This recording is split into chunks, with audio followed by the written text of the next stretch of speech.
हे कंस, जिस देवकी को तू बड़े प्रेम से ले जा रहा है उसी में तेरा काल बसता है। इसी के गर्भ से उत्पन्न 8वां बालक तेरा वध करेगा। धन्य कंस का कारागार, हरि ने लिया जहां अवतार। धन्य ये वासुदेव देव की, जो माता पिता उस देव देव की। राधे राधे। भाद्र पक्ष कृष्ण अष्टमी को श्री कृष्ण जन्माष्टमी कहते हैं, क्योंकि यह दिन भगवान श्री कृष्ण का जन्म दिवस माना जाता है। इसी तिथि की घनघोर अंधेरी आधी रात को रोहिणी नक्षत्र में मथुरा के कारागार में वासुदेव की पत्नी देवकी के गर्भ से भगवान श्री कृष्ण ने जन्म लिया था। ये तिथि उस शुभ घड़ी की याद दिलाती है और सारे देश में बड़ी धूमधाम से मनाई जाती है। मैं राधा चरणदास आप सभी साधकों हरिभक्तों को जन्माष्टमी पर्व की हार्दिक शुभकामनाएं देता हूँ। आपका हमारे YouTube चैनल में हार्दिक स्वागत है। आप सभी को मेरा जय जय श्री हित हरिवंश। जन्माष्टमी के मौके पर कान्हा के जन्म का इंतजार भक्त व्रत रहकर करते हैं। ऐसे में पूजा के समय व्रत कथा भी पढ़ी जाती है। भगवान श्री कृष्ण का जन्मोत्सव जन्माष्टमी का त्योहार देश भर में धूमधाम से मनाया जाता है। भक्त मध्य रात्रि में कन्हैया का श्रृंगार करते हैं, उन्हें भोग लगाते हैं और पूजा आराधना करते हैं। इसके बाद श्री कृष्ण के जन्म की कथा सुनाई जाती है। भाद्र पक्ष माह के कृष्ण पक्ष की अष्टमी तिथि को भगवान श्री कृष्ण का जन्म हुआ था। स्कंद पुराण के अनुसार ययाति वंश के राजा उग्रसेन का राज चलता था। उग्रसेन का सबसे बड़ा पुत्र कंस था, जिसकी चचेरी बहन देवकी थी। कंस अपने ही पिता को जेल में डालकर स्वयं राज्य करने लगा। वहीं दूसरी ओर कश्यप ऋषि का जन्म राजा सूरसेन के पुत्र के रूप में यानी वासुदेव का जन्म हुआ। आगे चलकर वासुदेव का ब्याह देवकी से संपन्न हुआ। देवकी को विदा करने के समय एक आकाशवाणी होती है, हे कंस, तू आज जिस बहन को इतने प्यार से विदा कर रहा है, कल उसी का 8वां पुत्र तुम्हारे मौत का कारण बनेगा।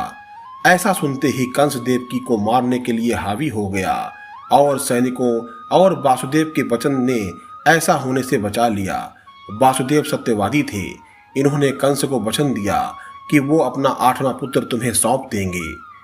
वासुदेव जी की बात को मानते हुए कंस ने उन दोनों को बंदी बनाने का निर्णय लिया और उनके पास पहरेदार लगा दिए। इसके बाद कंस ने देवकी के सारे संतानों को मारने का प्रण ले लिया। निश्चय अनुसार देवकी के 7 संतानें कंस द्वारा मार दी गईं। इसके बाद देवकी के 8वें पुत्र का जन्म हुआ। भाद्र पक्ष माह के कृष्ण पक्ष की अष्टमी तिथि को रोहिणी नक्षत्र के दौरान मध्य रात्रि में भगवान श्री कृष्ण का जन्म हुआ था।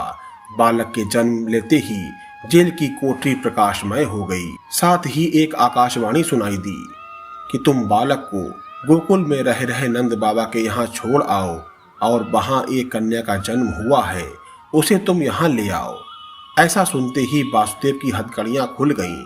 वे तुरंत एक टोकरी में श्री कृष्ण को रखकर इसे माथे पर लादे गोकुल की ओर निकल पड़े।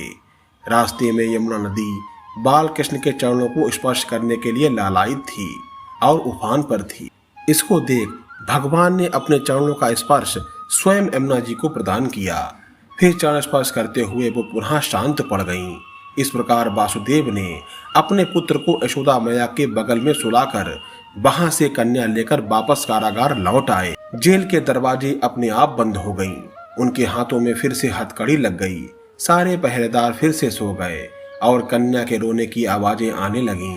सूचना मिलते ही कंस ने कारागार से कन्या को लाया और उसे मारने की कोशिश की, लेकिन वे आकाश में उड़ गई और बोली, अरे मूर्ख, मुझे मारने से क्या होगा?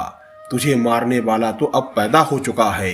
इसके बाद कंस ने कृष्ण का पता लगाकर उसे मारने का खूब प्रयास किया। कई दैत्य राक्षस भेजे, लेकिन कृष्ण का कुछ भी नहीं कर पाया। अंततः श्री कृष्ण ने कंस का वध किया और उग्रसेन को पुनः राजा बना दिया। इस प्रकार कृष्ण जन्माष्टमी की यह कथा पूर्ण हुई। ऐसी मान्यता है कि जन्माष्टमी के दिन इस कहानी को पढ़ने या सुनने से व्रती के सारे पाप धुल जाते हैं, जीवन के हर समस्याओं का समाधान मिलता है और साथ ही भगवान श्री कृष्ण की कृपा मिलती है। ओम नमो भगवते वासुदेवाय। जय श्री कृष्णाय नमः। यदि आप भी राधा कृष्ण से प्रेम करते हैं तो कमेंट में श्री राधा वल्लभ श्री हरिवंश अवश्य लिखें। चैनल को लाइक करें, सब्सक्राइब करें और शेयर करें। मिलते हैं एक नए वीडियो के साथ। तब तक के लिए आप सभी को इस दास का जय जय श्री हित हरिवंश।